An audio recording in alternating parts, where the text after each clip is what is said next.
Indiana Disability History Project, Indiana Institute on Disability and Community, Indiana University. All right, I'm Jenny Todd. It is August 15th. We are in Indianapolis, and you are? Mary Lou Melloy, Cindy Melloy's mother. Okay. You want to tell us a little bit about yourself and Cindy?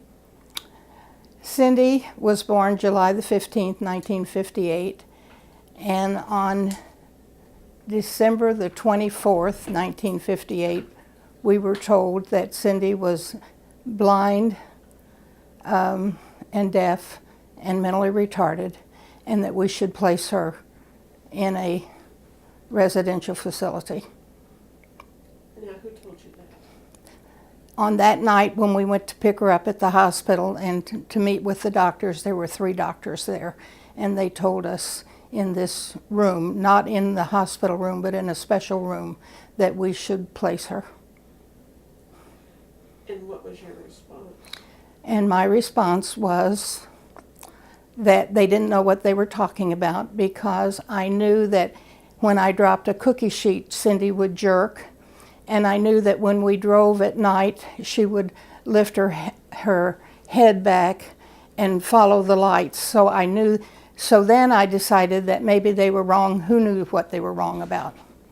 And so a very unhappy, aggressive mother left the room. And Cindy was how old at that point? 6 months old. 6 months, okay. So you bring Cindy home, and talk about life at home when you brought your new baby home. Well, the night that we took her home from the hospital after they gave us this horrible information, we had called my parents and we were going to their house to stay that night. And we told them what the doctors had said. So my dad immediately called the minister of our church to come and be there. And he said it was God's will. And I said, if this is God's will, I will worship the devil. So I was a very non-compliant parent, if you will. I couldn't accept what was being told to me, and I've always been the kind of mother that was going to make it the way I wanted it on my terms, not the way it was. So you come home, and how did you proceed? Well, my husband and I talked about what we should do, and we both realized that she was slow, and we both realized that she had physical problems. We knew that. That was something we knew. So we decided that my husband would go with the mental part of the problem, and I would go with the physical, which meant that I went with Easter Seal. We were living in Evansville at the time. And so I started working with the Easter Seal people, and Don started working with a group of parents that had some kind of programs. I don't remember what they were. They weren't very sophisticated for the mentally handicapped people. And so you got some ideas or support or services, or when you worked with Easter Seals, what did they help you with? Well, Easter Seals had a program that you could go there and get sort of like a preschool. We could go get physical therapy. Well, when she was 6 months old, she just got physical therapy, and mostly it was sort of to help me deal with what I was going to have to deal with. And then I'm not sure what was going on with the mental part of it, because I was so involved with the other aspects of it. And then when Cindy was 16 months old, we took her in for an evaluation. And this young man that was the therapist said, she has a vocabulary of 36 words. And the only thing we knew she could say was numb. And numb, we didn't know what that meant, but actually she was saying, I want some. But we didn't know that. He knew that as a physical or as a speech therapist. And from there, we just started with, she went to preschool, and then we were transferred to Columbus, Indiana. And when we went to Columbus, Indiana, they had no services. So I drove back and forth from Columbus 3 days a week for Cindy to go to a preschool. And I had 2 other younger children than her with me. And they had a parent support group that we could, on Fridays, and we could talk about problems and this kind of stuff. And I remember when Cindy was really young, I took her for her physical, and the doctor said, "Why don't you have this child potty trained?" And I said, "Oh, I can potty train her?" And he said, "Yes." And so I went to Sears and bought all of this stuff to potty train a kid. This was my first child, remember.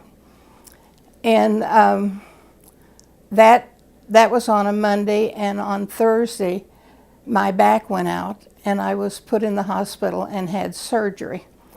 And my mother came down to take care of Cindy, and she saw all this diapers and not pull-ups, but they had a different kind of thing at that time.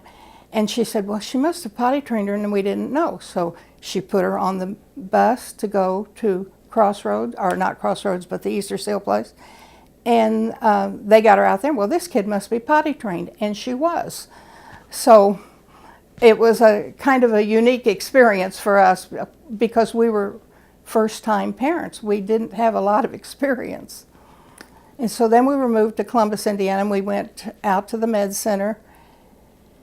And she went out there, and then we were transferred up here. And I started looking for a school, and I went to every one of the school corporations in Marion County. And I decided that I had applied to Noble, and their facility was not what I wanted, and they didn't want us.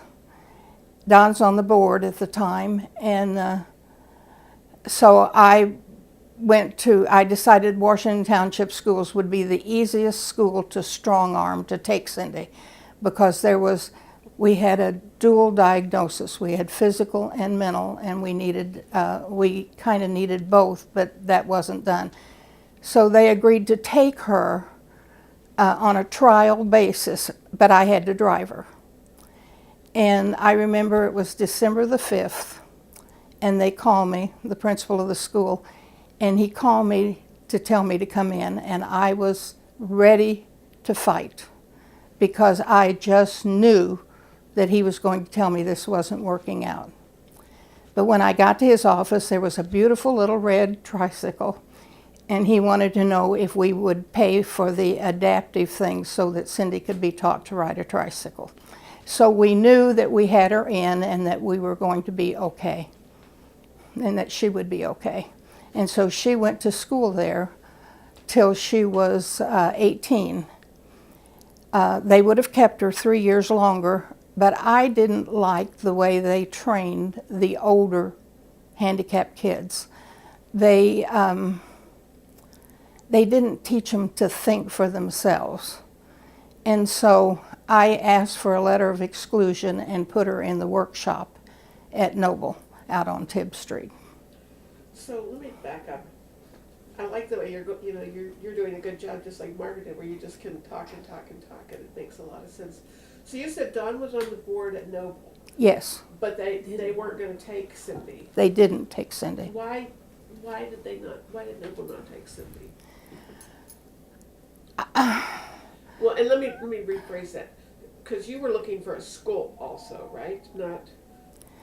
We were looking. And Noble wasn't a school.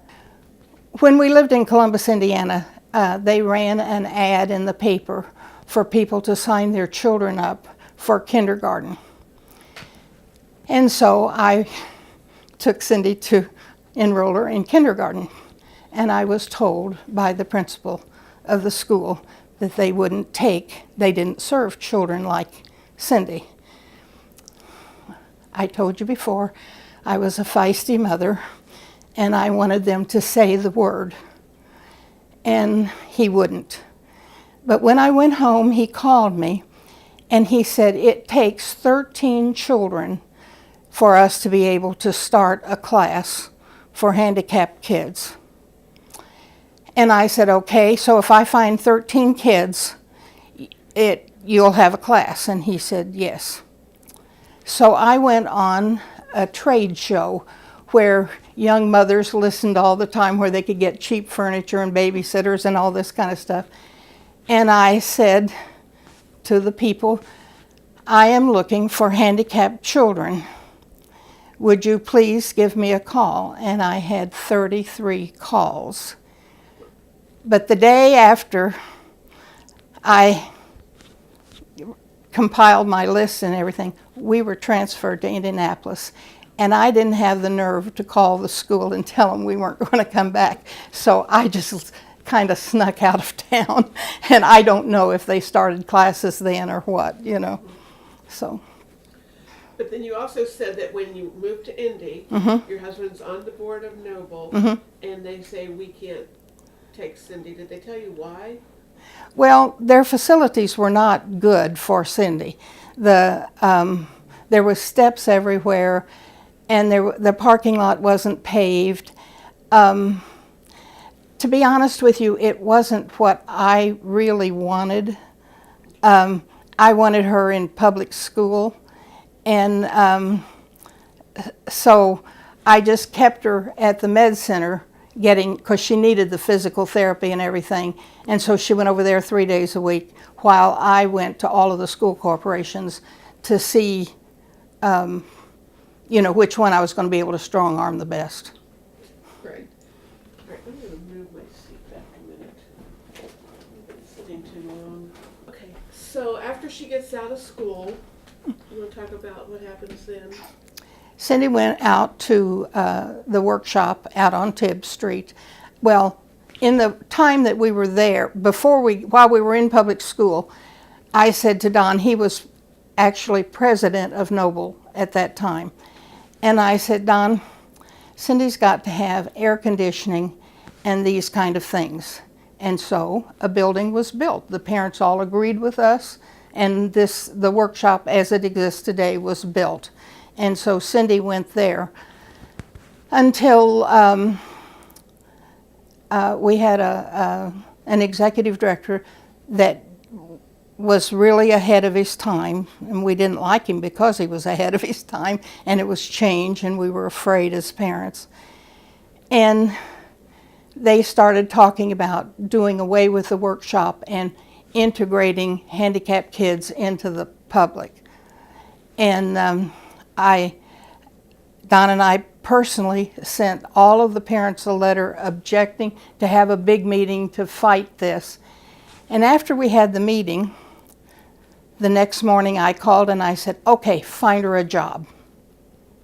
And that's just exactly, if you think this is work, you're the professional, you find her a job.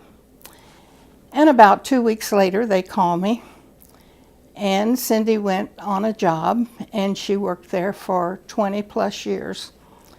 And it just went away the 1st of January this year when it was being outsourced to Plainfield.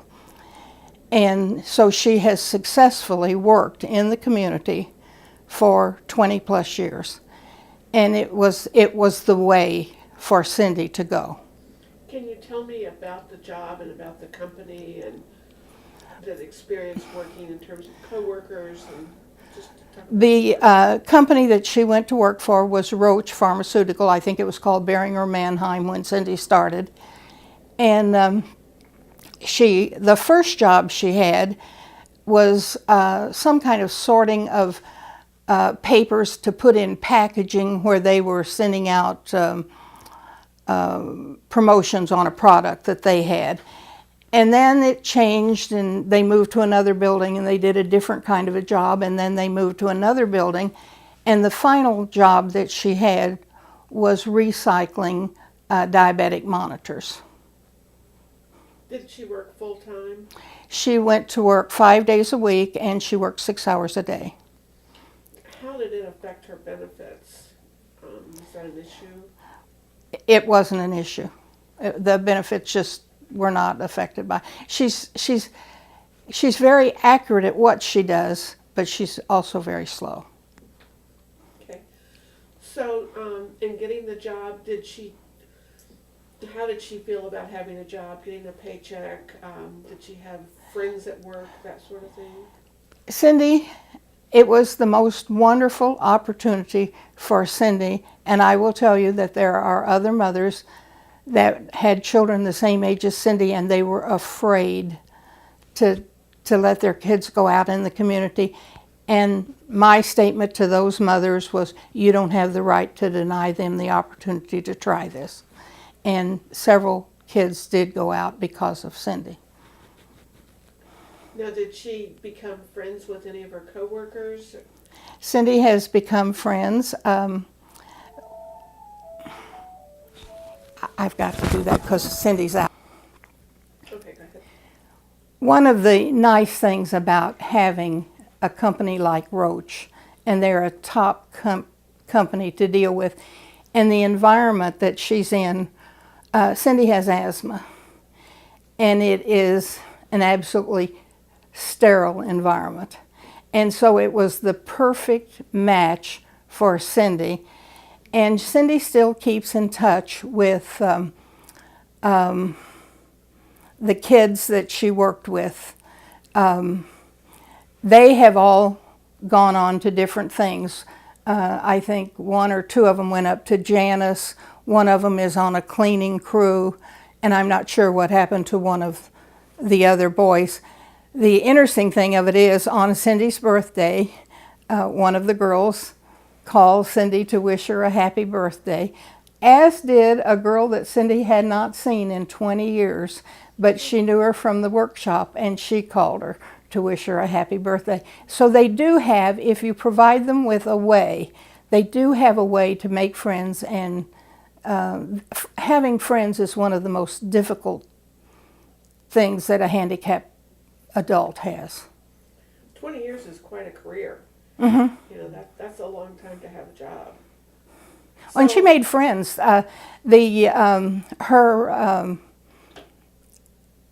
The man that was in charge of the building where she was at Roche has been over here to see her, has brought her candy. She has friends that worked at Roche. They have kept up with Cindy.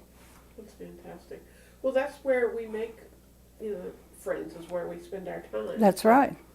So that's really good. So how did Cindy take the, buyout or downsizing of the company? It's been very, very hard. And for the first, just until the first of this summer, she had nothing this winter.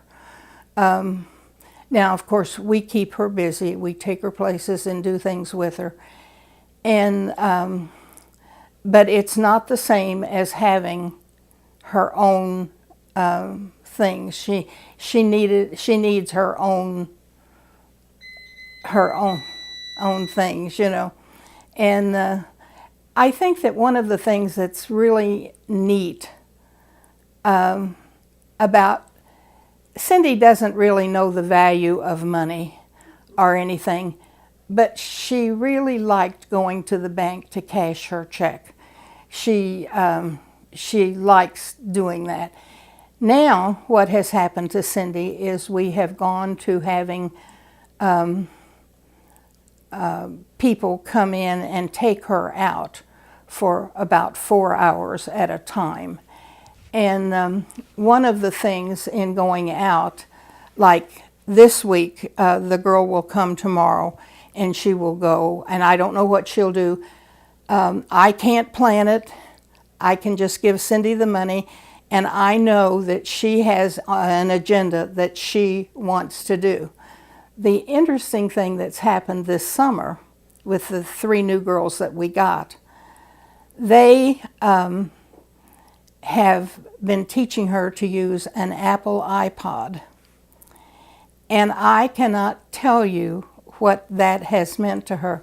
Yesterday we were outside just sitting out and enjoying the day, and we came in, and she somehow knows how to contact these girls with her iPod, and she had kept in touch with people that she knew. They put numbers and names in that she wants to do. I don't even know how to do her thing. And so it's been a good thing. Now, 2 of the girls are leaving. In fact, that's what my calls have been like since you all have been here. I'm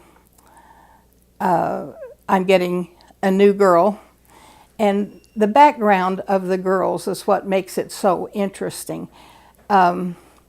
Cindy has had a girl that's going to IU, a girl that's going to IUPU, let's see, she may be going to Indianapolis University, I'm not sure. But the girl that we're getting now is from, she is a journalist for the National Guard. And so every one of these girls brings a different background and a different, it's just marvelous what each one of them brings to Cindy's life. The variety. It's really good. So where does Cindy live now? Cindy lives at home, and her dad is 82, and I am going to be 80 in October. And we ask her occasionally if she wants to move out, and she says no. Now, we have spent a lot of time, there used to be facilities called ICFMRs, and it was New Hope and North Willow. When they first came into being, we made Cindy very familiar with those people, and she went there a lot. And then when group homes came into being,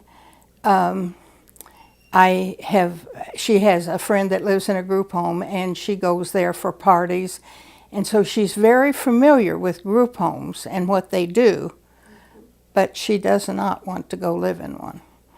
And however, when I asked her if she wanted to go live in an apartment with a boy that she used to work with, she kind of thought she might like to do that. So I'm not sure that we're ready for that. Right. Good. So she goes. Is she looking for another job? Is that Well, on the table? I think that the one girl might be going to be looking for another job, but Cindy is 59, and she has retinitis pigmentosa, which is tunnel vision, and it seems to have gotten worse. And I think that as long as these girls can find creative, fun things to do, that I would just as soon, unless the perfect job comes along. So that's not a big. It is not a push for priority her right with now. me, no. Okay. But finding creative things to do in the community is. One of the criticisms that I have about system, it's very hard. Cindy could benefit tremendously from having a swimming program. And it isn't that easy to find one that fits in. Your staff changes pretty often, and it's kind of hard to get into well, you can pay for something and then that staff person goes away and then you don't have it, you know. We've talked to a lot of parents that this is an ongoing issue, whether their sons or daughters live at home or whether they live in a group home. I'm thinking Dixie and Jennifer. The mom, they're your all's age, and they say they just, even though they have staff and they're 15, 20 minutes away, they feel like they are always on call. That they are always the first, every time someone doesn't show up or every time there's anything that changes, you know, they're over there kind of filling in and taking care, and just the turnaround of staff is just, you know, they feel like they're kind of the bridge builder between the son and daughter and you know, the new staff person again, because they've just gotten into a routine or they've just gotten used to someone, and now there's someone new. Well, staff is the most undependable thing, and I feel certain that salary has a lot to do with that, because when you can go work at probably Walmart or Panera Bread or someplace and make the same money. I just think that's going to be an ongoing problem. I don't think it's going to go away. So talk about, you've lived here a pretty long time, right? Yes. So talk about your neighborhood and the connection that the neighborhood has to your family and Cindy. Well, Cindy's just like having anybody else in your neighborhood.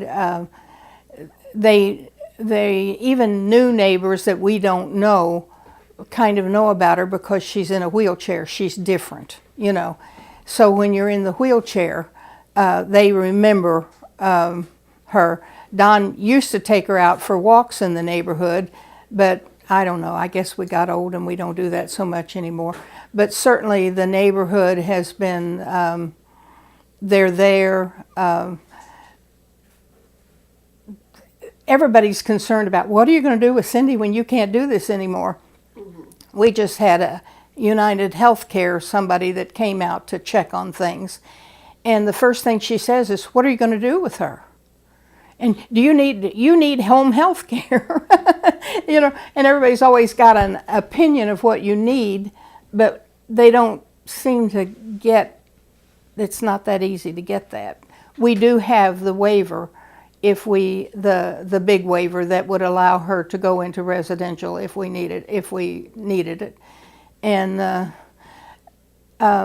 but it's not that easy for us. We have not been able to let go yet, you know.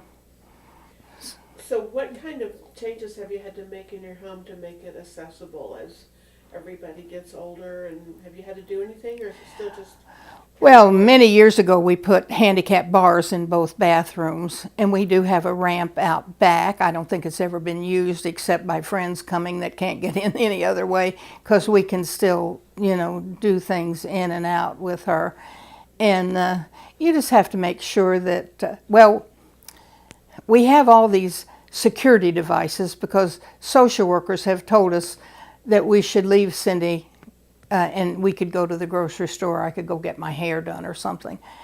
And so we did what they said. We put in a security system. We have never done that. We're never going to do that because that's not, we know, I think we know something they don't know, but we haven't made a lot of adjustments to the, other than the ramp.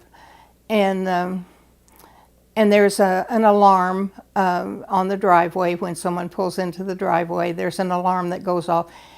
We don't encourage Cindy to go to the door by herself, or and if Don's out in the shop, we have a little device that turns a light on so that he knows to come in and check on her, you know. And there's all kinds of little security things that we do, but I don't know that you had to do them, with just things we did, right. You know. And but, you know, so far as Cindy is concerned, she has been very well received by society in general. When these girls take Cindy out in the community, there are always people coming up and talking to them, and from church and from the neighborhood and different places, and they're always they kind of want to know who these girls are, you know. So it's kind of like somebody's watching out for Cindy, you know. Yeah, that's nice. I was going to ask, so when she was growing up and with her siblings, what life was like when they'd bring friends over? Or... You know, if anybody noticed anything, nobody said anything. Now, she went to a different school than they did, and of course, I was always driving carpool, so she was just there, you know. She's just, it's the way it is, you know. It wasn't, I don't think we ever had anybody that was unkind or rude. Now, we had some professional people. I didn't understand why, when she was taking therapy, that they did the same therapy for the kids that were stiff that they did for the kids that we were trying to make stiff. So my dad designed walkers and all kinds of things to develop her. We were just always doing our own thing. You know, it was not a, if we didn't like what they were doing, we did our own. Good. Well, I'm trying to think what else we can ask you. We talk about the death box. Oh, yes. You talked about your husband and his group made No, different. no, no, the death box you're talking. Oh, But isn't that, memory? the folder. Yeah. Oh, yeah, I'm thinking of something different. Yes, the death box. One of the things that I call it a death folder, I don't know what else to call it.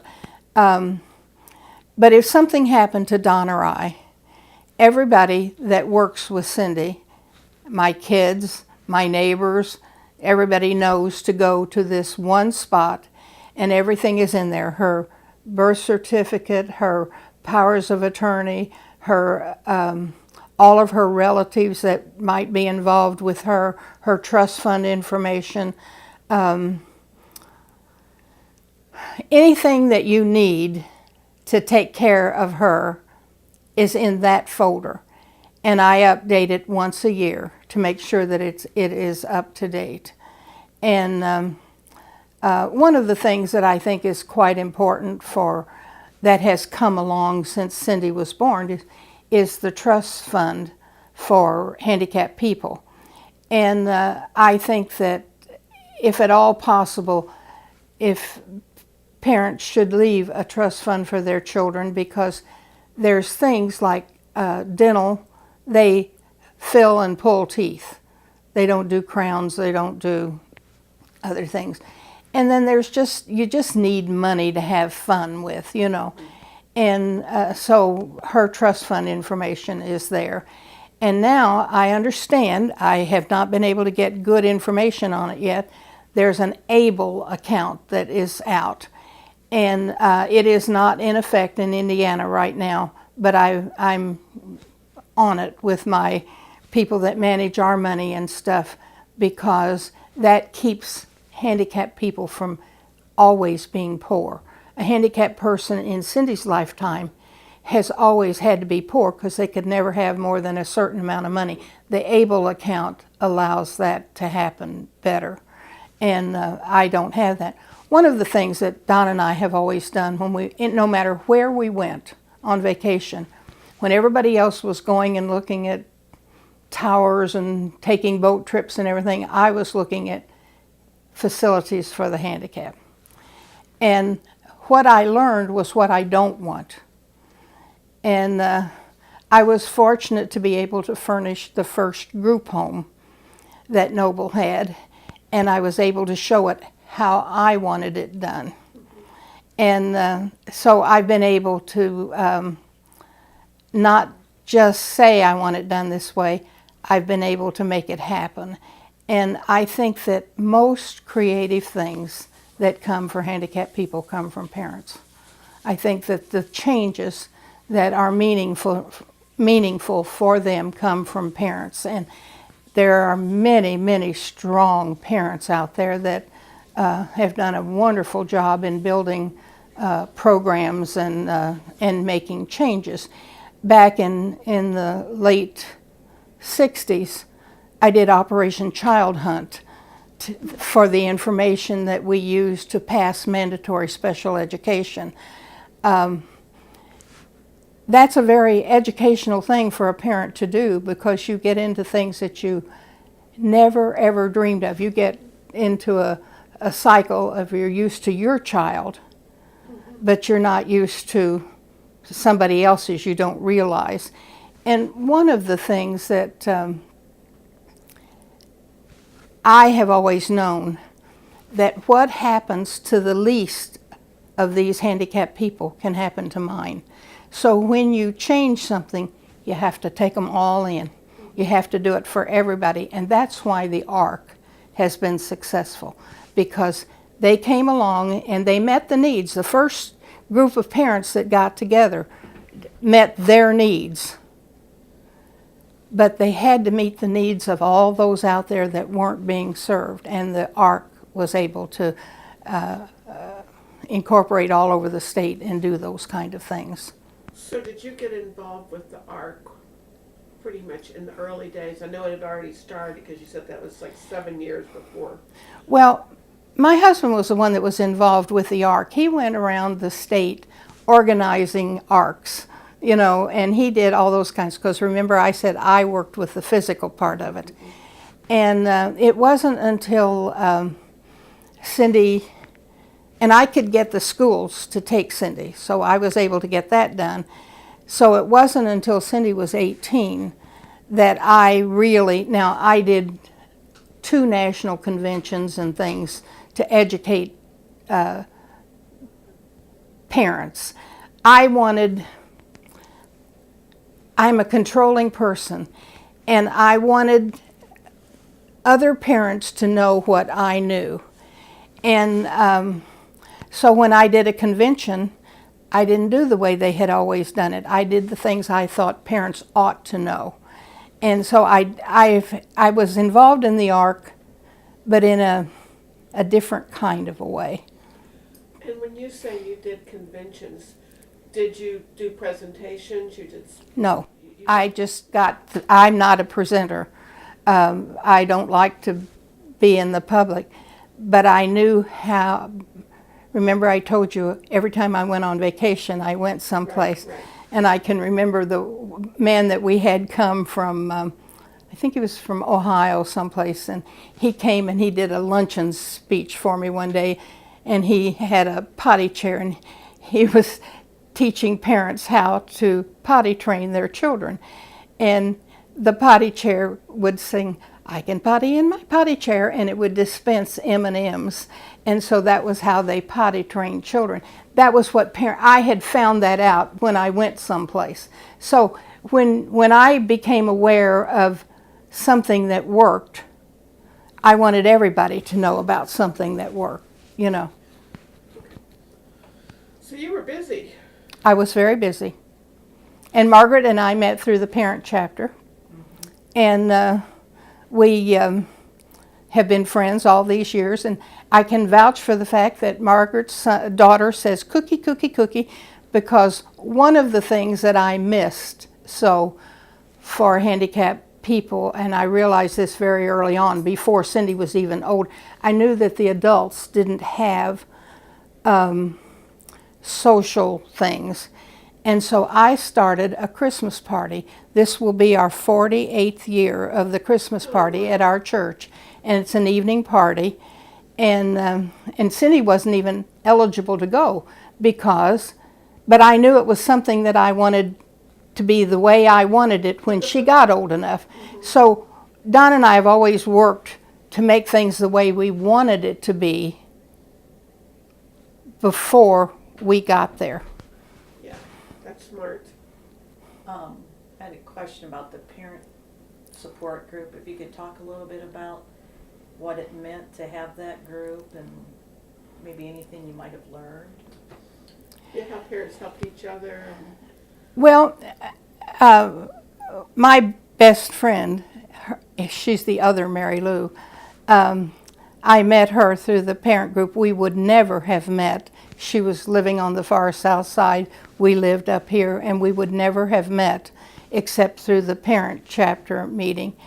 And I can't tell you what the friendship has meant over the years. And I have gone through, she has placed her daughter, and I've gone through that with her. And I go through, actually I'm probably, I don't know, I'm on her daughter's, if something happens to her, I'm the spokesperson for her daughter.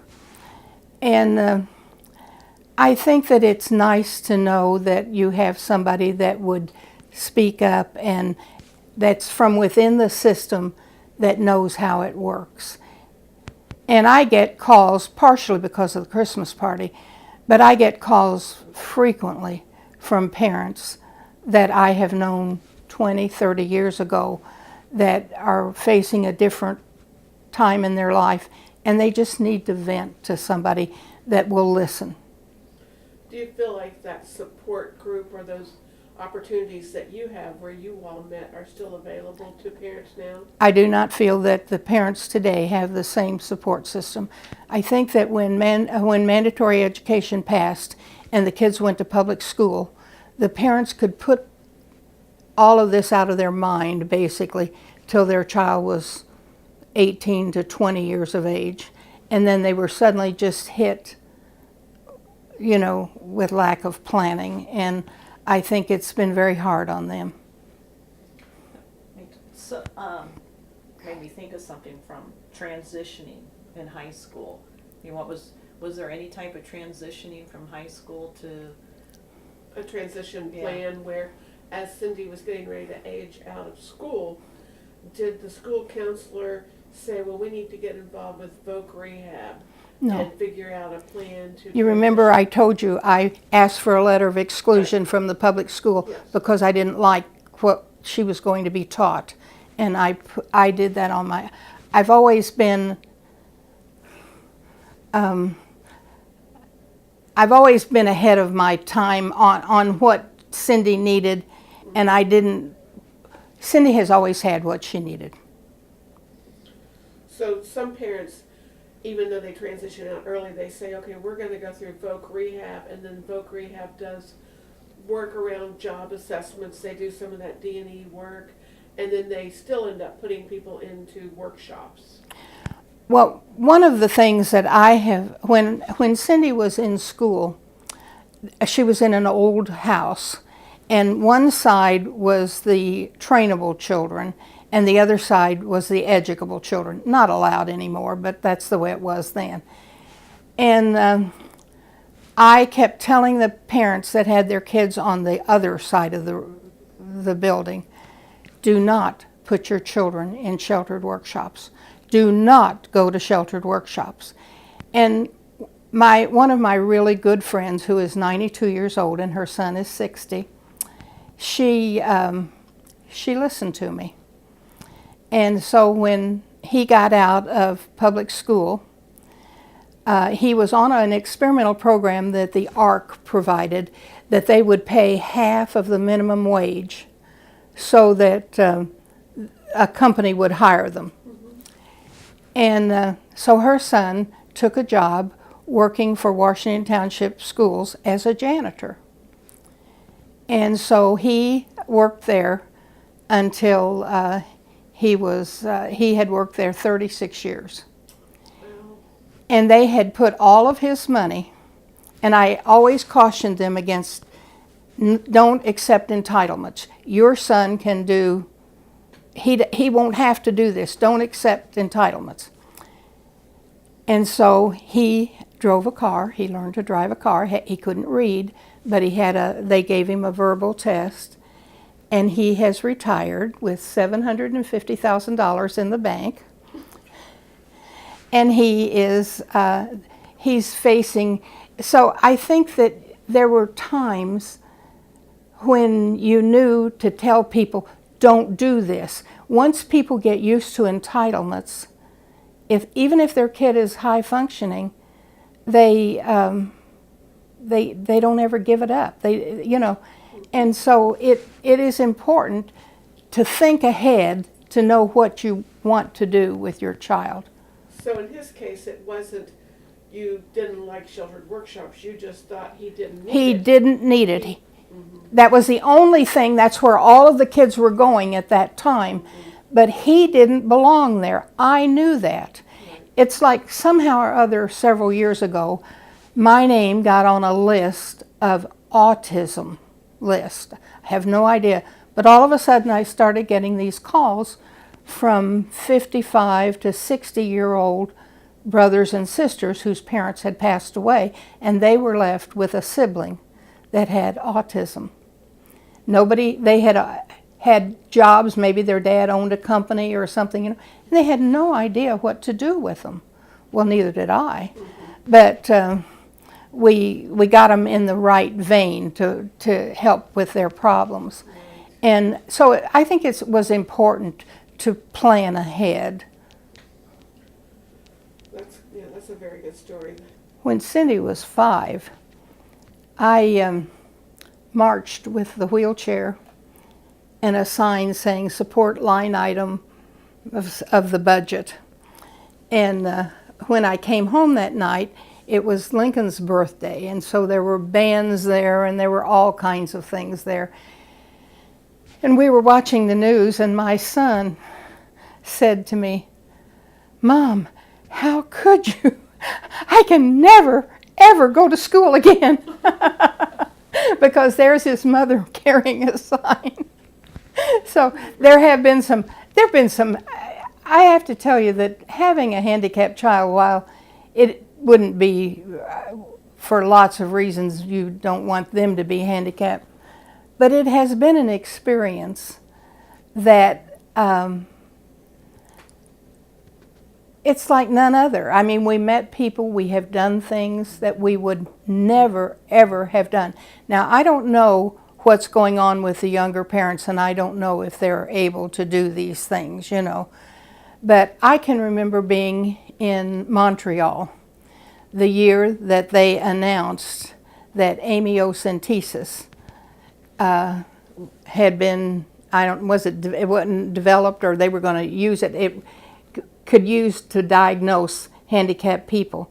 Down syndrome. And there were probably 5,000 people in this hall, and they were all standing up and cheering. And I remember sitting there and tears running down my face. And I thought, who would want to know for 9 months that they had this problem facing them? You know, I wasn't as excited about it as maybe other people would have been, and but I don't think that having a handicapped child is the end of the world. I just think you have to do a lot more planning. So the doctor that gave you that dreadful news Mm-hmm. and bad advice, Mm-hmm. what would you say to him today? I really think he was the reason I had this doctor is I was a nanny when I was in college, and the family used this doctor. He was a very prominent pediatrician. And I think that he just didn't have any idea. For one thing, he didn't have any idea of the maternal instincts that you have towards having a child. That's one of the things. And but he was a good doctor, and we did keep going to him. We did not give up on him. Cindy had a concussion one time, and we were down at the old St. Vincent's downtown, and the doctor said to the nurses, "This is what handicapped people do." And I said, "Oh no, this is not what handicapped people are doing. What is wrong with you?" Well, she was in the hospital for 3 days, and then she went blind. And as soon as the concussion passed, she could see, and she was her old sweet self and everything. And so they called the doctor, and he said, "Well, she can go home." And I said, "No, I am staying here. These nurses are going to know that that's not what handicapped people do." And I think we've spent a lot of time having to educate the medical profession, professional people that work with kids, you know. Right, so this doctor has seen Cindy work for 20 years too. Well, no, because that was in Evansville and we moved up here. Okay, that's right. So, no. But I think today that people are more accepting of handicapped people,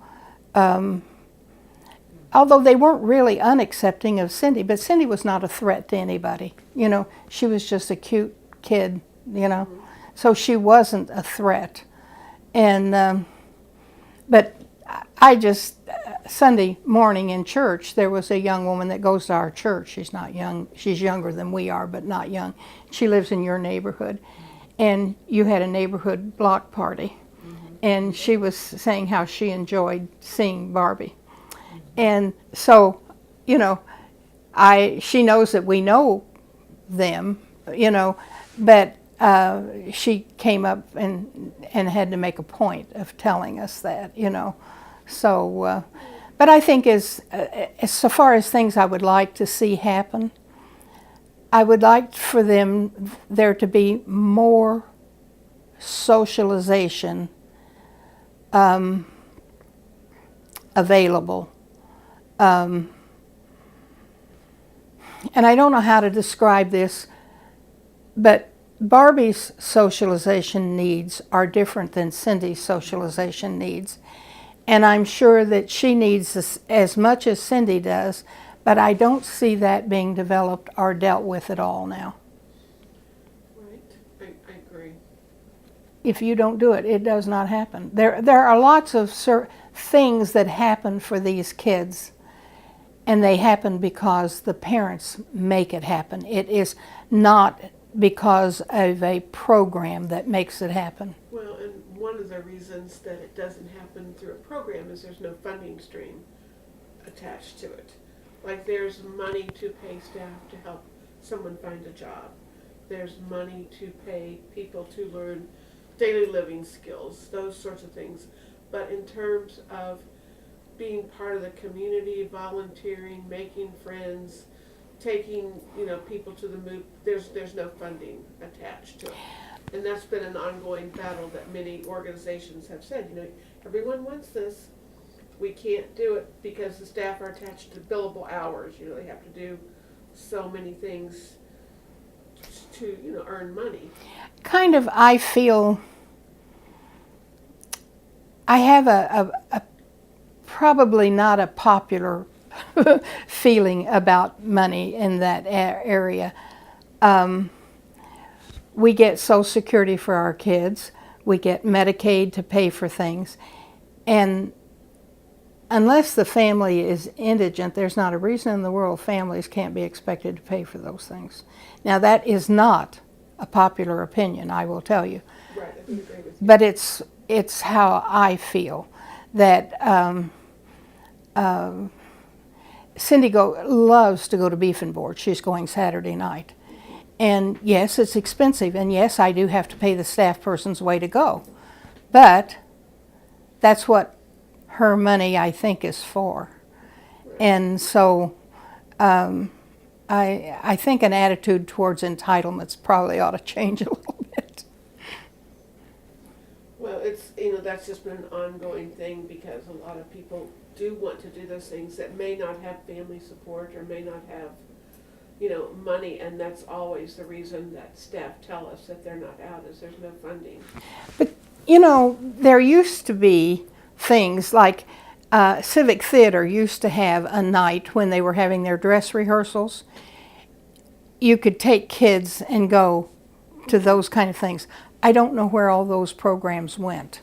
There were some good things that we used to do. They used to have, Noble used to have a trip that they would take once a year. Kids, they'd go to the World's Fair, they'd go to Florida, different places. I don't know what made that go away, but it went away.